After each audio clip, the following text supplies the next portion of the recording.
So what this seminar is on is security, and specifically sort of introducing you to the AWS framework, some of the services that we use in order to do it. But we'll always sort of start out with the generic of what are the benefits of the cloud.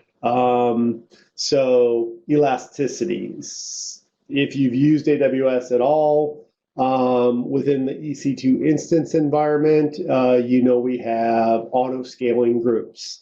If you've used some of the managed services, you know that we can sort of contract in and out. We can scale horizontally, that type of stuff. Increasing speed and agility. This is actually my favorite thing about migrating into the cloud. Is that I can change pretty much anything, like the hardware underlying my server. I can change it in relatively straightforward, easy, etc. When I'm in a business meeting and we're discussing a potential new application and we want to look at some of the competitors, normally those applications are in the Amazon marketplace, the AWS marketplace.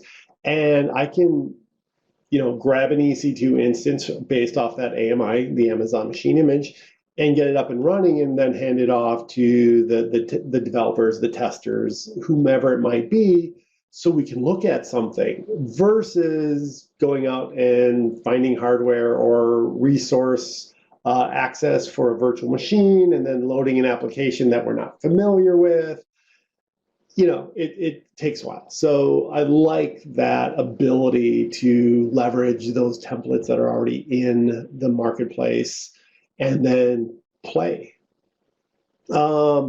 There's 27 regions, 20, I think, and there are more coming, over 400 points of presence. So I can, assuming governance control follows through, I can deploy as close to the client as possible. So all of my structure, because we are based on the Pacific Northwest, our resources are in the Oregon region, but that doesn't mean that's the only place we have services. So we actually have services in what I'll call other countries, so like Frankfurt, Germany, well, Germany is the country, but Frankfurt is the region. We have services deployed there. And the reason why is so it's closer to the client, so less latency. When we offer classrooms, like all the desktops in the cloud, we deploy them into the region where the clients are. Like not open enrollment ones, but for like the private class type of structure. So we can just deploy those into the closest region / availability zone, VPC, et cetera.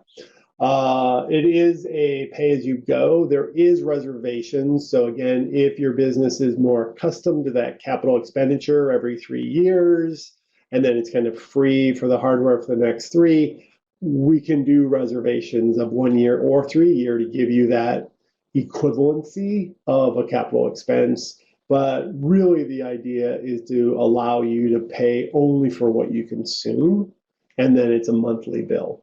We're not going to get into AWS organizations, which is multiple accounts, but even a single business, there's value in having multiple accounts as you grow, whether it's because of line of business, whether it's because of vendor relations, et cetera. But remember that you always have that organization that even pre-existing accounts can join.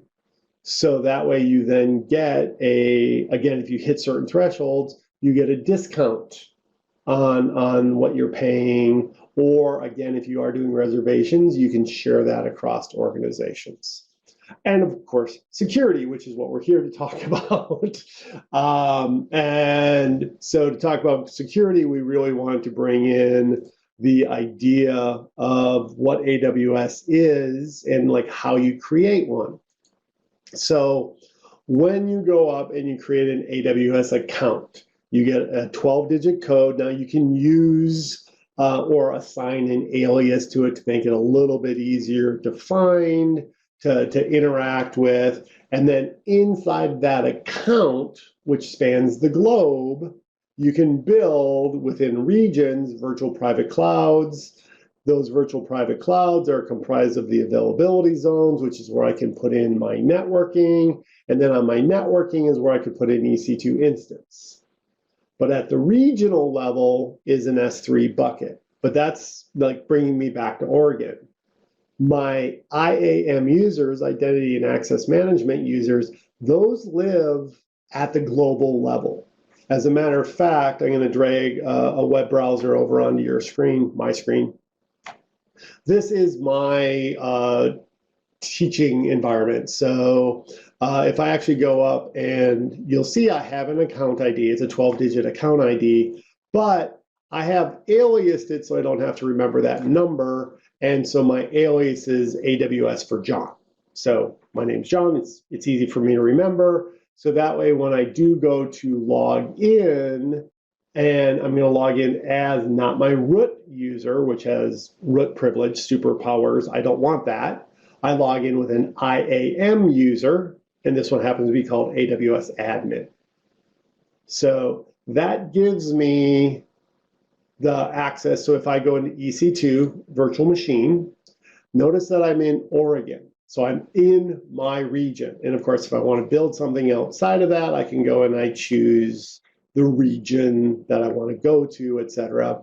But when I go to IAM, Identity and Access Management, notice that I go global. And so I'm no longer in Oregon exclusively. And if I actually drop down, you'll see they're all grayed out. It is because when you set up your IAM users, your principals, etc., that is literally worldwide. So it's in my account, but it's not structured down to a single region. Now I can give people permission only for a region, etc., and we'll talk about that. But when like EC2 instance, very specific to an availability zone, S3 very specific to a region, IAM global. And you'll see that as you are in each of the dashboards. So the biggest thing or the easiest thing to start with is the idea of a shared responsibility model. AWS is responsible for the security of the cloud. You're responsible for the security in the cloud. So, and the line slightly changes depending on what it is that you're doing or what it is that you're playing with, etc. But always, AWS is responsible for the physical. And they are responsible for, again, the physical infrastructure. Remember that they own everything that they call the AWS cloud. So they own the data centers, they own the servers. Actually, they own all the copper or fiber in between all the data centers. They ran all of it. So they have the AWS cloud is theirs, all of the connections in between them all. So they can control that. It is not utilizing any part of the public internet. So everything is fully secured. Then, depending on, so then you'll have like a virtualization engine. So again, like a Microsoft Hyper-V or like a VMware, a Zen, et cetera. But somehow you have that virtualization level. That's kind of the dashed line, the hyphenated line, because then you are in charge of everything above that hypervisor level. So that's where you get involved with, if you do build an EC2 instance, you have to support the operating system, make sure it's fully secured and patched. You have to install the application, make sure it's fully installed, upgraded, patched for security, etc. But if you choose a managed service, so like RDS, Relational Database Services, you don't have to worry about the operating system that your database is sitting on top of because it's managed by AWS. You're still in charge of your application security. So again, you control all of that. you're in charge of your infrastructure, like the network has different layers, so defense in depth. You decide which services or what products you're going to use.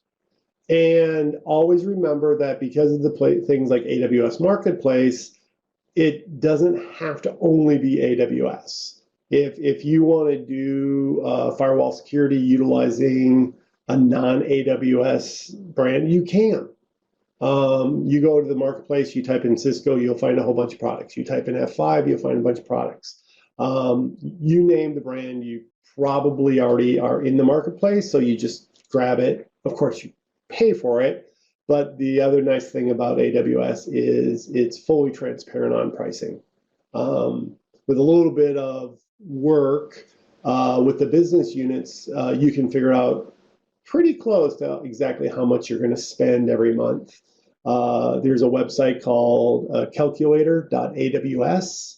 It allows you to go through and say, I want to run this, and this is how much data I'm going to save, and this is how much data I'm going to transfer. And it literally will break down the pricing for your region so you get a better idea. So they make you responsible for the security, but as everything else, they show you exactly how much it's going to cost.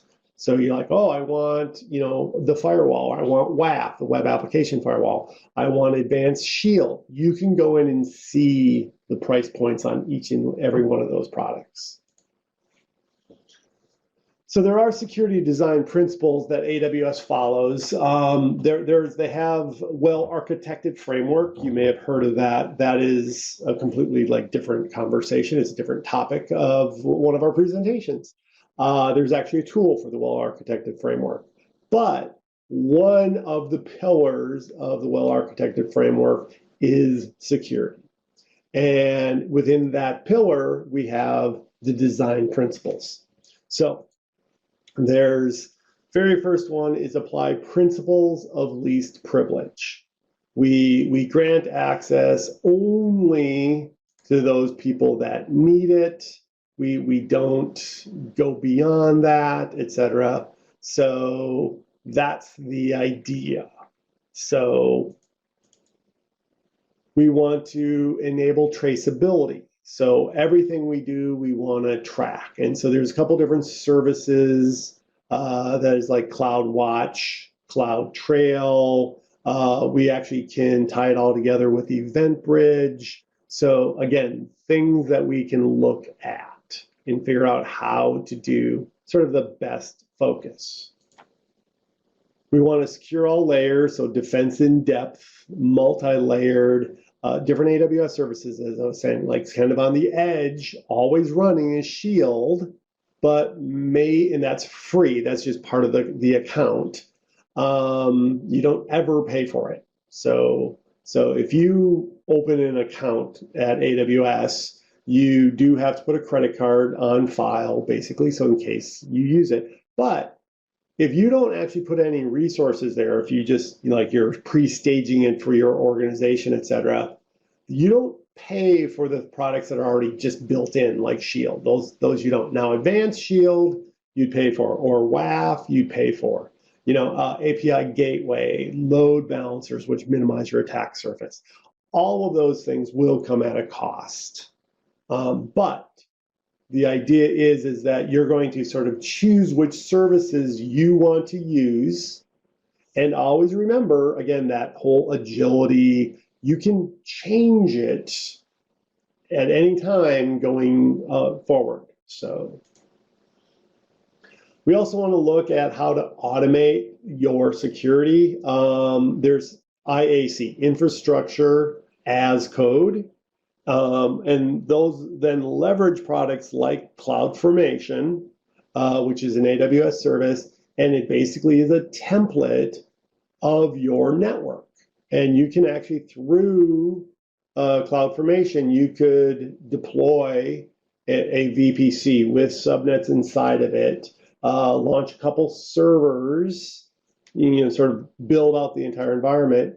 And that's only in the development environment. And then when you're ready to say, yes, we're good to go, we want to do it in test, I can take that exact same CloudFormation template and deploy it into test.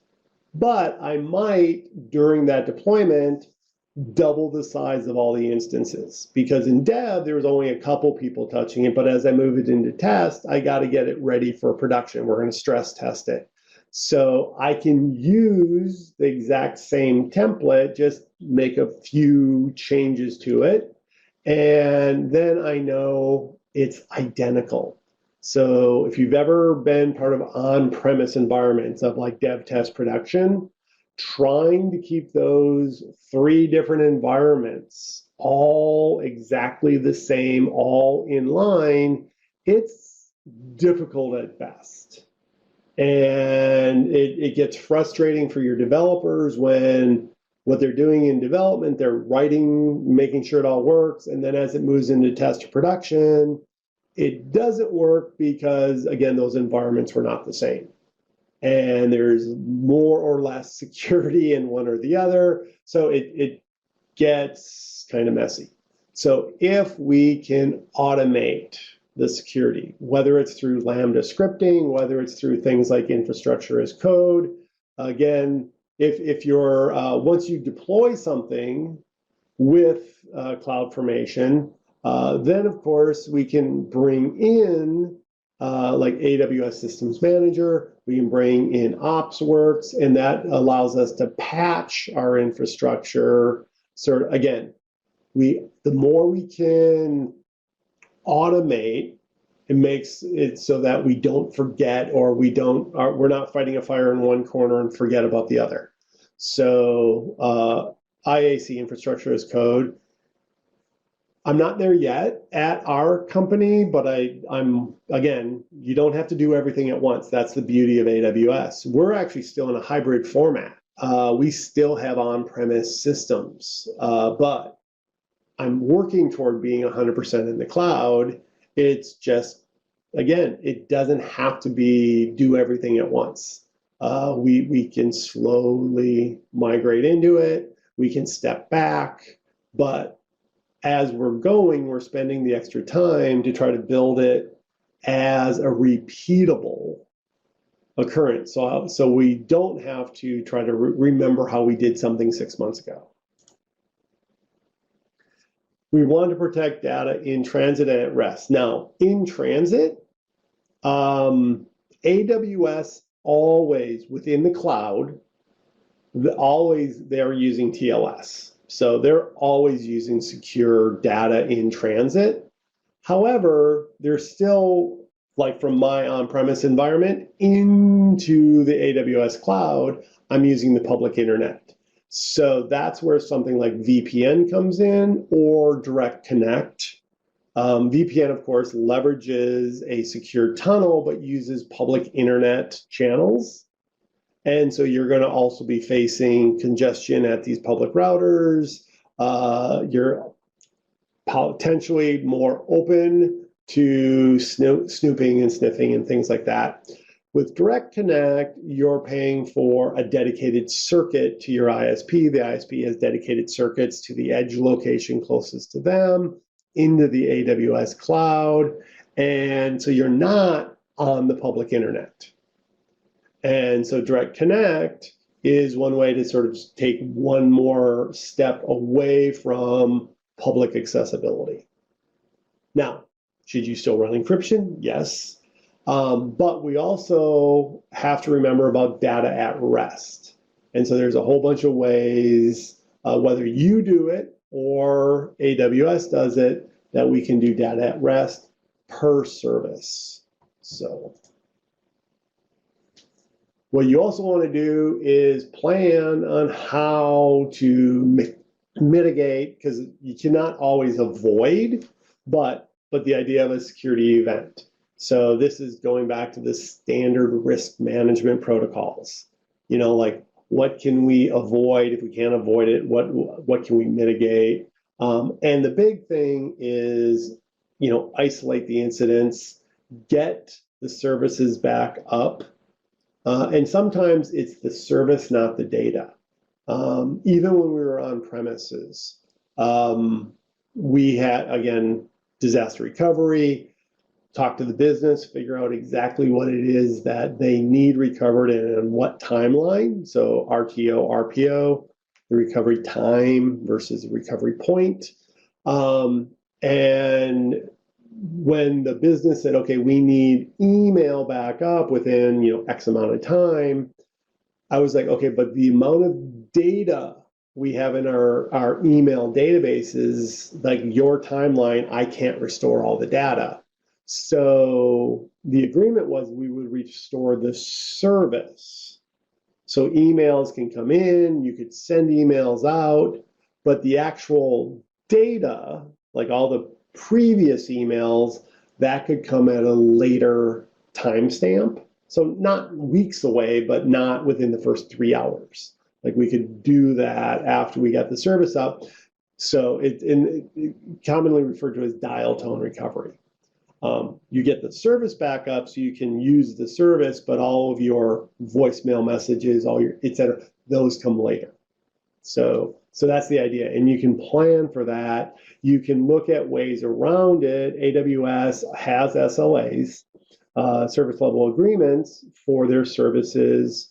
But you may want to do more because those are, depending on the service, like region specific. So such as load balancing a server.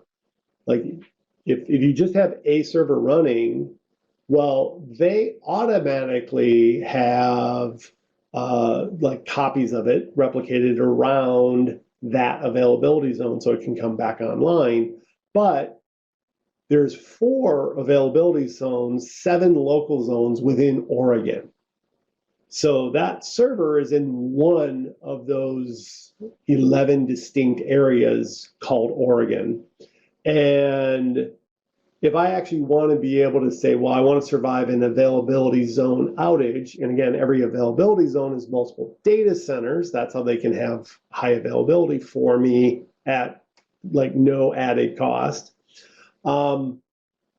I have to set up a load balancer across availability zones. So then I add a cost, but then if they actually lose an entire availability zone, my services stay up.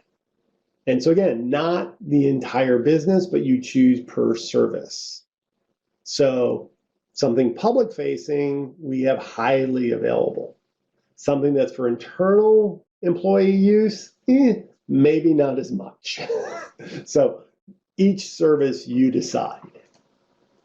And then of course, always start with minimizing the attack surface. Now I can say this, I couldn't say this earlier. We have no public facing services that actually have public IPs. Anything that we hit is hidden behind either an API gateway or a load balancer, an elastic load balancer. And what that means is that we don't have an operating system on the internet. I remember, I've been around long enough, that our first web server for this company was literally like a web server on premises with a public IP, like out on the web. I mean, like you hit that server and there was no security other than like that server's firewall, that instance's firewall type of thing. And this was a physical server at the time. And then of course, as the internet blossomed and we needed more security, more robustness, things changed. But the philosophy of minimizing your attack surface, part of security, I mean, just is like that situational awareness. As you pull in to park your car at the airport, there's always signs everywhere that says like, hide everything in your car. Because as the people are walking by and they see something that is easily consumable, pawnable, etc., they are more likely to break your window and take it than if they walk by and it's empty. Now, you could still have all those same resources, but in the trunk or under, canopies, etc., and they just keep walking by. So that's the idea of minimizing the attack surface. is if I have an operating system out on the internet, there's exploits out there. People know about them, and there's always zero-day exploits where I'm just kind of behind on security patching, etc. I get compromised. Minimize that. Don't put the operating system out on the interface. Leave it as application load balancers are listeners. They're actually not devices. So it's not like, oh, there's an exploit for this product, this operating system version, because all your appliances are running an operating system. Yes, ultimately there's always hardware under everything we're looking at, but from our perspective, and again, the security and redundancy of AWS, I'm doing my part, that shared responsibility model.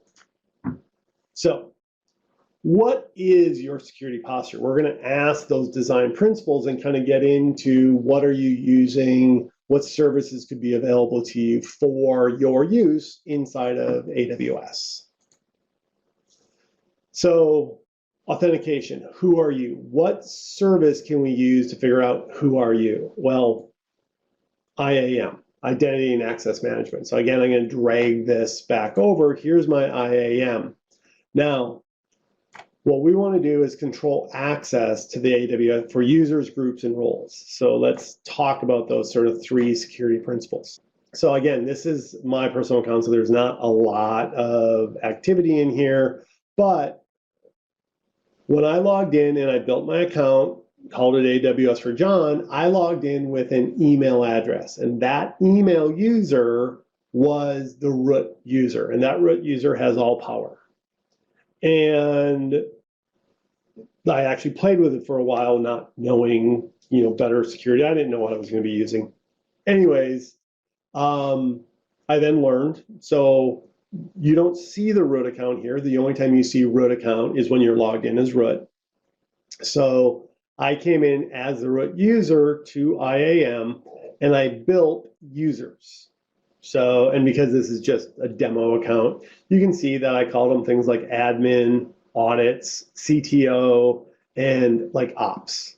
And then I'm a demo user because a year ago I was building it for some demo and I have not yet deleted it. Let me just delete that because it's just there and I never think about it. But these users, when you build them, they don't have any permissions or privileges, et cetera. I have to apply them. But even before that, I have to decide how they're going to log in. So you'll see that this user has a console password. So it's a password. It's how I log in. I type in the username, I type in the password, et cetera. You have the ability to add MFA, multi-factor authentication. My root account has that. This user doesn't because I'm in and out of this account constantly. But all of our corporate stuff is MFA. But this user happens to have a console password. That gives me access to what you're looking at, the web interface. Now, if I want to give users access to the command line, the CLI AWS command line, which you can download onto your local system, or I want them to use like an SDK or a CDK, the cloud developer or the solution developer or software developer, the SDK kits, I have to give them access keys. And so you can see I have an access key for this user. Not all users get access keys. So like an ops person who's primarily going into the web interface, et cetera, they're not going to be using a lot of the command line stuff. They'll only have a password.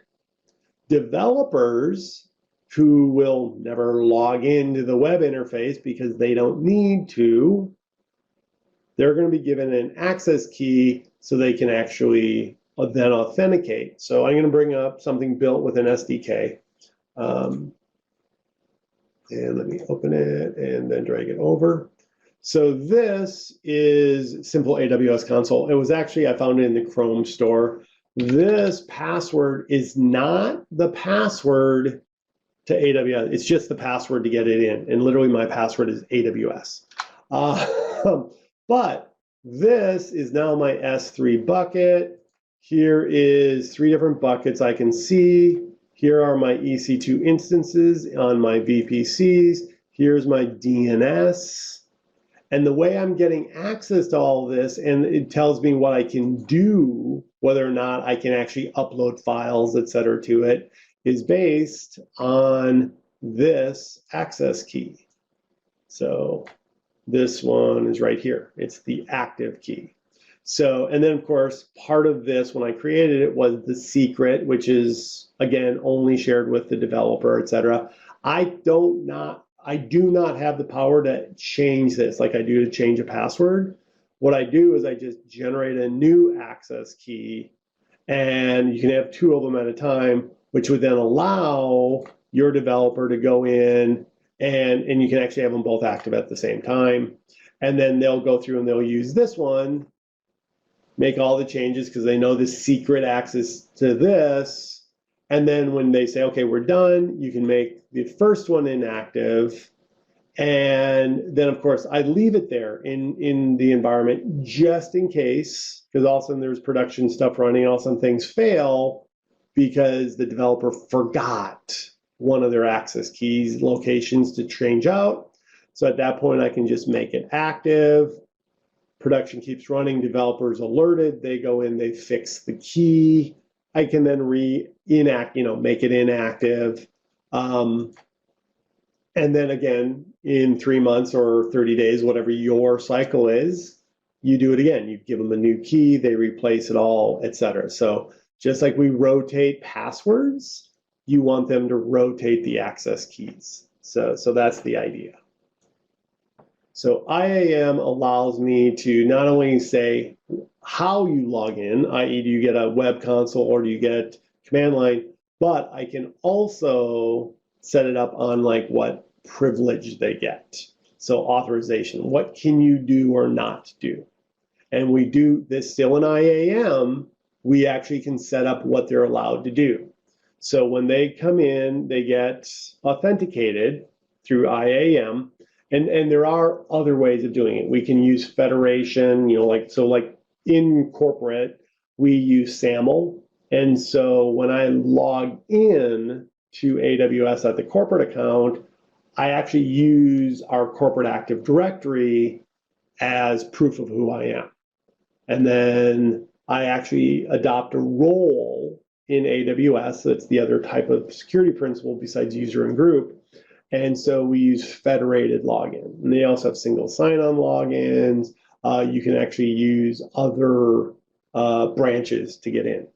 But so I authenticate through SAML, the assertion string. And because of my security group membership in Active Directory, I have those group memberships applied to policy. So back over here. So again, if I look at the users, and I'm going to pick on the admin. This admin is actually, they've got permissions, they're applied, except if you notice it, they're actually attached from group. So there's no permissions directly attached to this user. So again, we follow the philosophy that you always set users inside of groups. So this user is actually in a group, and it's called admin all but billing. And then that group is actually what has the permissions attached. So then the user, because they're a member of that group, they get the permissions. So AWS admin, the user I'm logged in as, member of admin all but billing, they get, in this case, 2 policies. Now, if I expand this out and bring it down a little bit, this is written in JSON, and that's what the version is. That's the version of JSON. But these are the privileges that it's built in a policy, but it's the privilege. And the effect is either allow or deny. In this case, it's allow.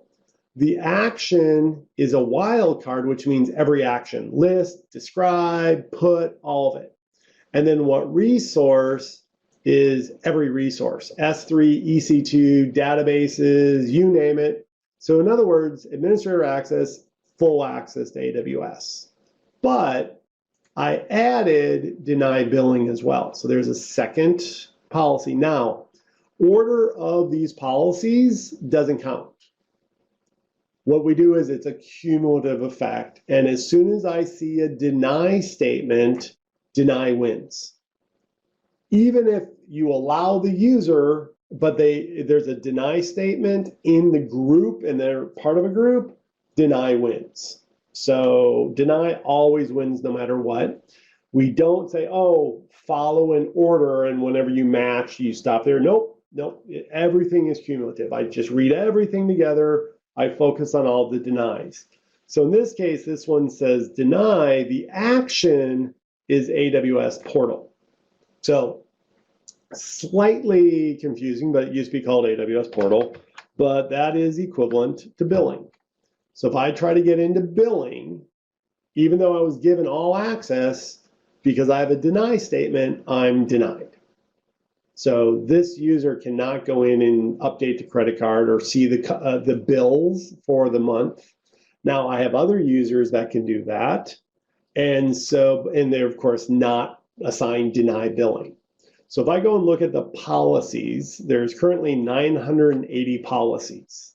Now, the top 2, 4, 5 are me, like I built these. And one of them was built through a wizard.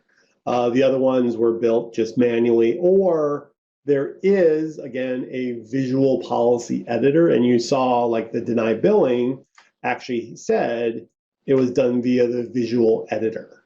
So I can hit create policy, and that allows me to walk through what service am I impacting. It lists all my services. And then like what commands, so once you choose a let's go to S3 because it's like data. R, too much. S3, then of course, so that's object level storage. Then of course, what levels do you want? List, read, tagging, write, etc. And then you can choose that, and then you can even specifically assign a resource. So that's just all the visual editor to lock it down. So 975 policies are built by AWS, and every time they add a new service, we add more policies. So you can apply them as necessary. You can go through and see, so like this one, if I go in and look at that policy, you will see, again, I used a visual editor. I'm allowing them, not all actions, but quite a few of them, but there was a couple things like delete I didn't want them to have. So I went through it, and then I said, what resource can you have? And I literally called out my account ID, and then things like access point, storage lens, job. These are actual commands that and can be applied to more than just the S3 bucket. I can go into other services, so I can actually, so again, access point, storage lens is for like reporting. So I can actually see reports on this. So it's not just read bucket, but it's read bucket and get logging and statistics out of it. So, and of course, if you keep going, you'll see that sure enough, list storage lens configuration, public access blocks for the access points, along with listing all the buckets. And then of course, all resources. So all S3 across the organization, this user has access to. So that policy tells you what you can do, and you can always filter it down to a region. Like I could say you can build a bucket, but only in Oregon. So that type of thing. And again, denies always win. How do you monitor it? Like how much, who did what, et cetera, all those types of things. How much did you do? How much did you consume? So monitoring, if you're doing it for services, then the top level one is called CloudWatch. And CloudWatch is, again, just actively running. I happen to have my CloudWatch and CloudTrail, which we'll talk about next, logging into an S3 bucket, so I can keep infinity amount of logs.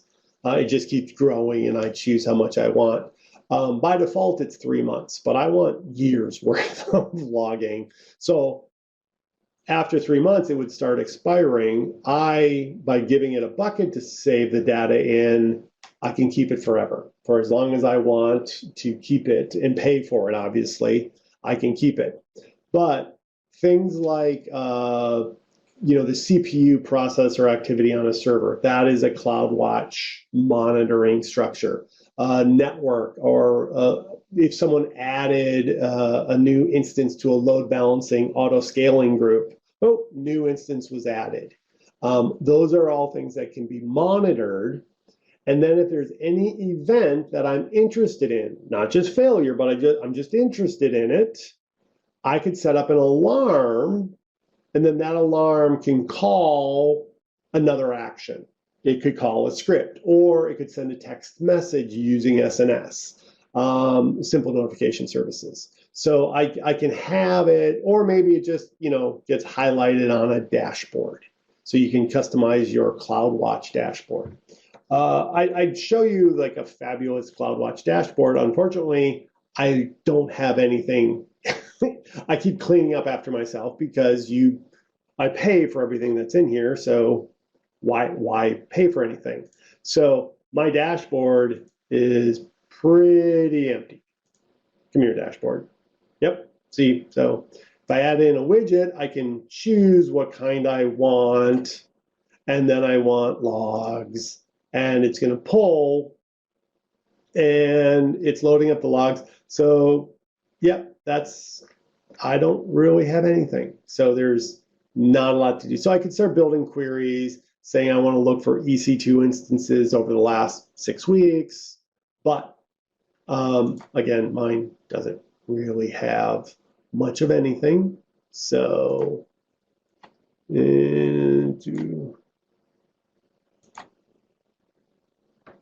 then we're going to run the query. Oh, everything is called demo in my world. And yeah, because I don't have any log groups left. So yeah, because I just purged everything. So CloudWatch, really, I can't demo it. If I get into logs, do I have any log groups at all? Because I just purged this weekend. Yeah, I don't have anything.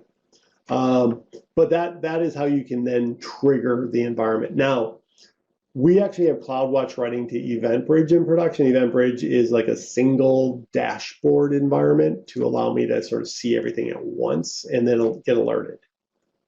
So the other one I mentioned is CloudTrail. That one I can actually show you because just me logging in shows it. So auditing CloudTrail is anything with an API call. So when I add or remove an instance, if I launch anything, that's what is going to trigger. So,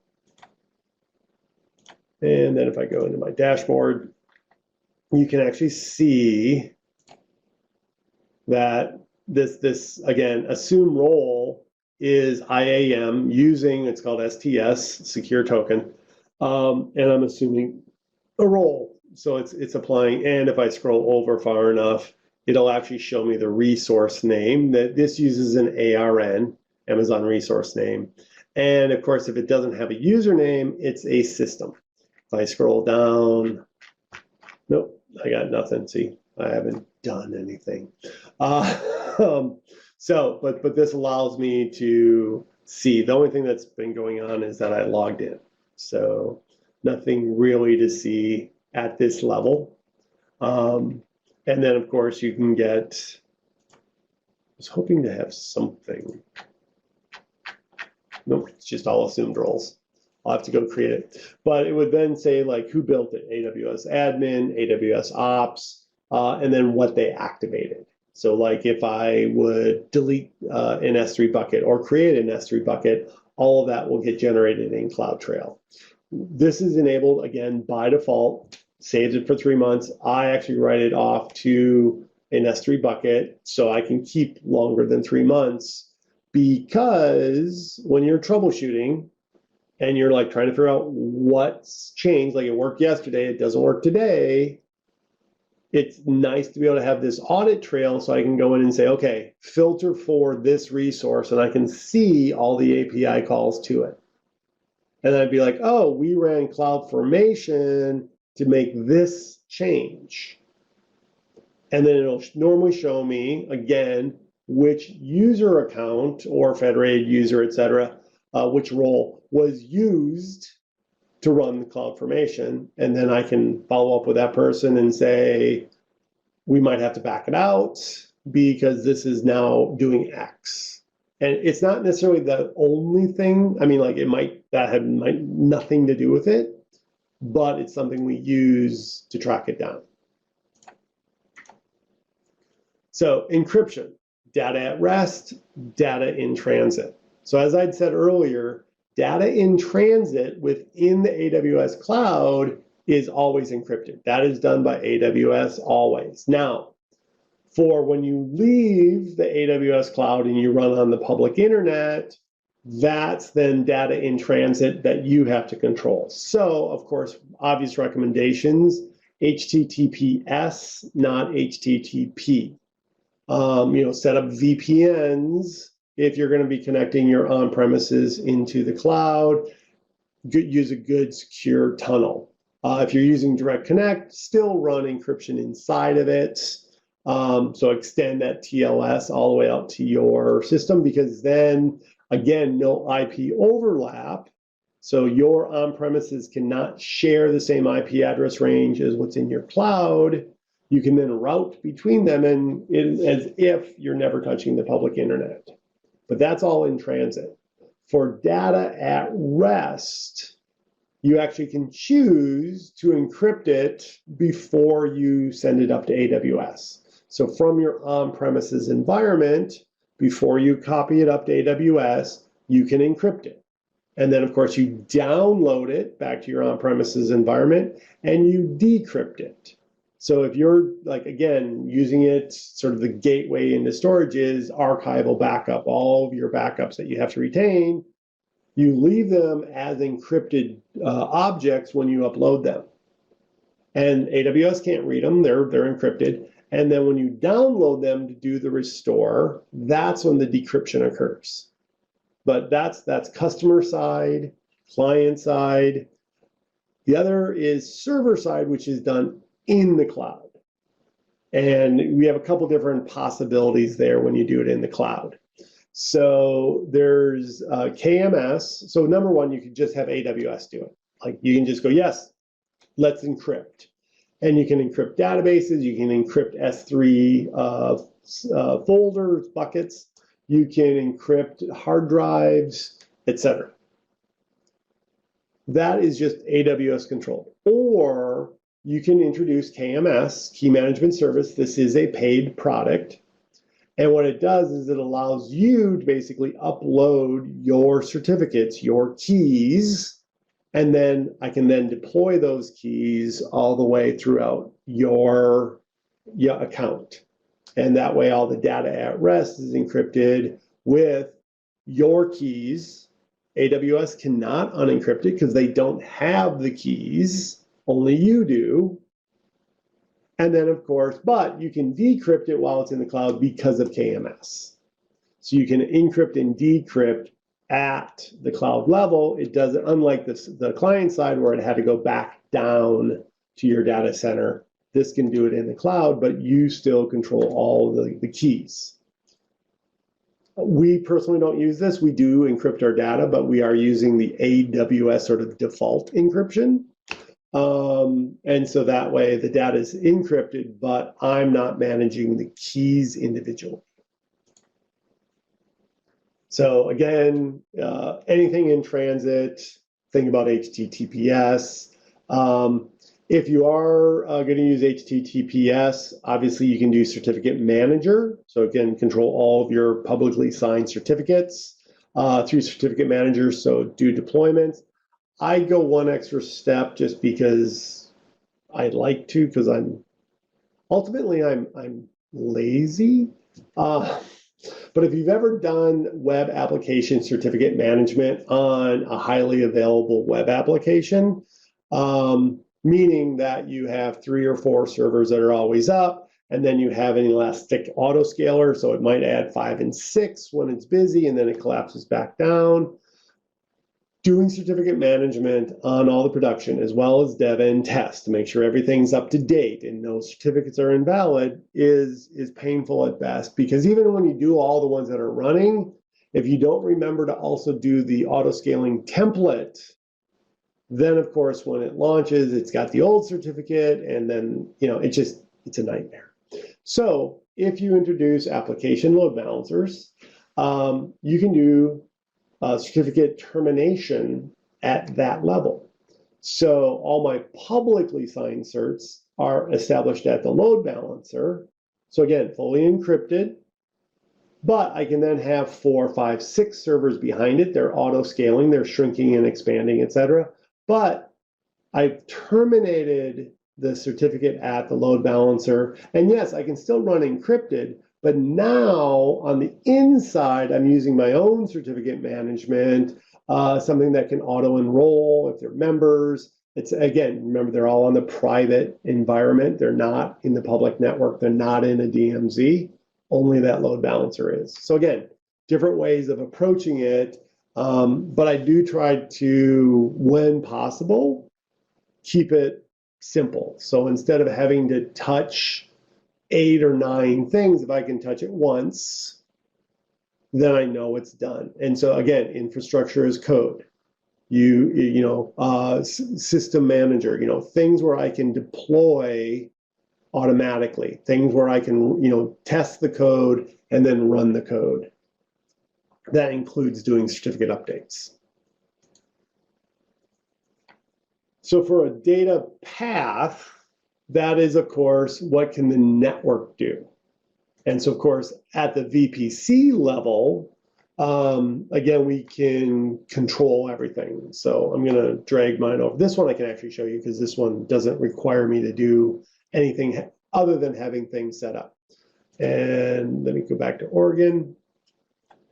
And so in each region, you can have up to 5 VPCs by default. If you need more, you contact AWS, etc. But so I have 2 of them. One's the default, and then there's the one I use. And if I actually look at that one, you can, if I bring it up, it actually has the ability to go ahead and have a routing table associated to it. And it has an ACL, an access control list. So that's at the VPC level. I can have routing tables and ACLs. But that VPC is actually broken down, and I'm going to sort by name so you can see them all. So make it larger. So the VPC 10 demo, I've taken that address space and I've broken it down into 12 different subnets. And each of these subnets is associated to an availability zone. Remember, a region is broken up into availability zones. So 2A, 2B, 2C, 2D, and then there's local zones, and I use LAX, so LA. But I could have been in Colorado as well, Las Vegas, etc. Again, like there's 7 different availability zones. I'm only using one of them, LA. So each of these we normally see as a letter, so A, B, C, D.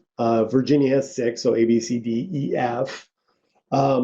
But that is at the network level, and every subnet, so if I actually look at just a single subnet, that subnet also has a routing table, also has a network ACL.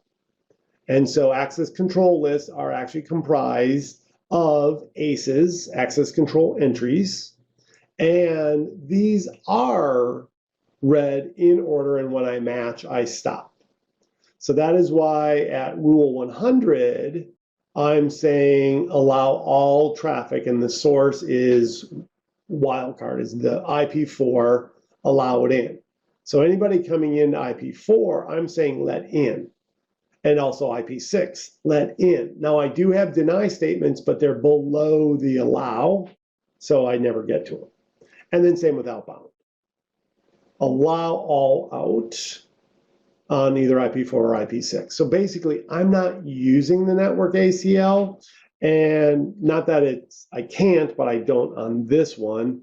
And that is because I have routing tables, and in the routing table, I can control where you're allowed to route. Remember, I said you don't really have routers. So this network, 10.01/24, there's no router associated to it. Normally with IP addresses, if you're an IP person, with IP4, we would take the total number of IPs and subtract 2. One was for the gateway name, the network ID, and that we use that in routing tables. And then the other one is for broadcast. And so we always said, oh, /24, that's 256 minus 2, that's 254. In AWS, we actually take and we subtract 5.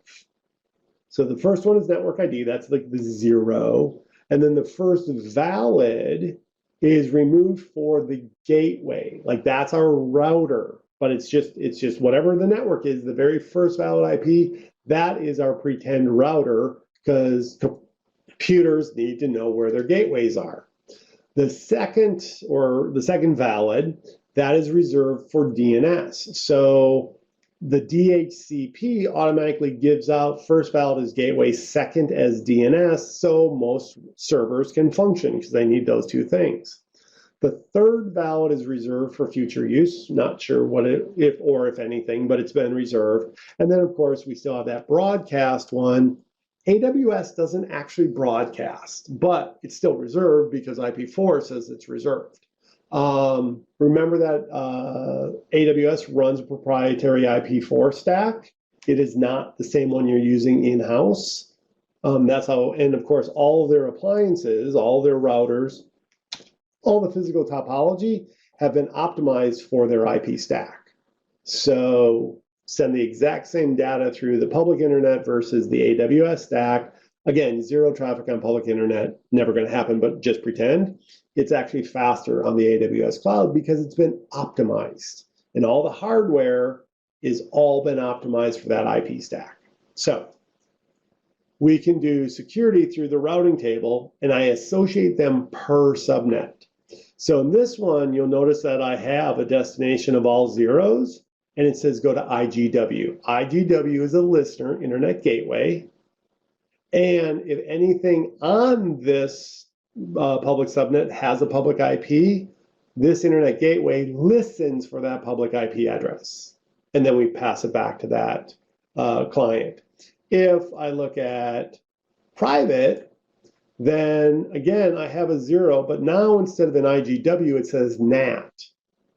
So if there's something on this network that has a public IP, nobody can hit it, because I'm not listening for that public IP.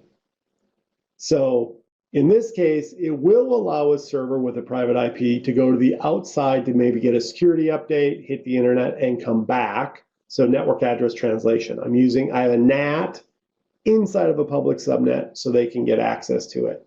But there are going to be certain instances where I just, not that one, because I edited that one, obviously. I need to go fix that.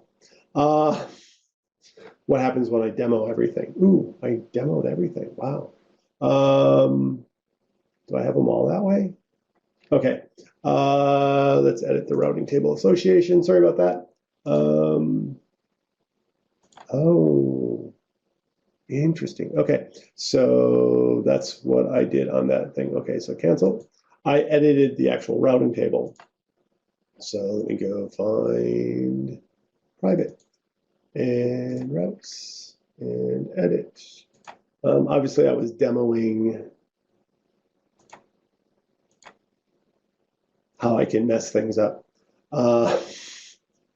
So if I go back to my subnet and click on the private and go into a routing table, notice that there is no 000, just the 10.0/16 is available. So anything on this network can access all other cloud-based services, but cannot get to the internet, not even for security updates. So I would have to have some other option to get them access. And obviously what you saw earlier is I had said, oh, I need to update something. So I edited the routing table and put them on capable of getting to the internet. But I just removed that because that was a bad security. So I can control public versus private, but it's not like I just changed public to private by literally having that IGW in the routing table and then associating the subnet to the routing table. So subnet routing, where can they go? Network ACLs assigned at the subnet, and then at the EC2 instance or the database instance, you can associate a security group. So think of that as an instances firewall. So if I was to launch an EC2 instance, I could say allow 443 through, or allow 25 through, and then allow mail SMTP to come through. So you have to get through, first you have to be able to route to it. So you have to have a routing table that allows you to get to it, and then out. Then we have to, at the subnet level, we have to say allow whatever ports are coming through, so that filters. And then when we're in the network, we then can also have a security group surrounding the EC2 instance that says allow 443 and 25 in. But also remember, on the instance itself, we can have an actual firewall, IP table, whatever, that does or does not allow certain things through. So again, defense in depth, layer it all the way through. So that is your security stance. So it's everything from starting with IAM and building users, don't use root account, to setting up policies, which are then assigned to groups instead of users, and then users are in groups, on what they can do, and we do that through privilege, so least privileged access. I should also mention that it's way easier to add more accessibility, more privilege to a user than to take it away politically. If someone has access to something, and then you go through and you clean up security, you tighten security, and you remove that permission from them, even if they've never used it, if they hear that you took it away, that's not great for interpersonal relations. So I'm the firm believer in least privilege from the get-go. And then as they adopt new job roles or they're done shadowing, then I give them greater privilege. Because just from an interpersonal environment, it's difficult when you take something away from people. Again, security is ultimately good for the business, but security has a human factor as well. So when you say we're taking away a privilege or we're locking down security, even if you're doing it to the company, the human is going to feel like you don't trust them if you remove something. So always start with less and then add, and what we do is everything is temporary. So we use STS, which again, security token, but they're temporary. And so kind of like, what are you doing today? That's the privilege you're going to get. Like sometimes our developers, we make them test their own stuff. I take away privilege when they're testing because I want them to see what it is like as a consumer, not a developer. Because they know how their product works and they can, so I'm like, no, you only get the access as a consumer. And then they're like, oh, we can make this better. Or, okay, wow, they have too much, that type of thing. So it's all of this, but wrapped all through it is the human factor that we have to take into consideration. Not only the public facing, like who's trying to break in, but also the internal. Because if you make it too complex, then they're going to start bypassing it. And, passwords pasted to their monitors, that type of stuff. So what is your security stance? is it actually viable? And part of that is how often are you refreshing your clients with your security protocols and procedures? So, what are the next steps you can do? Hopefully, you want to learn a little bit more. So there is a security fundamentals. This is actually a digital course. You can just go online, take it through training.aws. You can come in and take security essentials, security engineering. Those are classes taught by people. But no matter what, I'd say start here. I'm going to drag onto the screen. You know, pop it right there. So it should show up. If you click on where it says ramp up guides, it should launch in your website a link to AWS ramp up guides. And you can do, and I like this, I actually recommend this highly. So you can do it by role, so decision maker, developers, DevOps, etc. You can do it by solution. So again, what are you trying to do? So you can go through and find each individual thing that you're looking for. And again, keep going down by industry, etc. And what this allows, and I'm just going to launch it. So it's, come here, launch.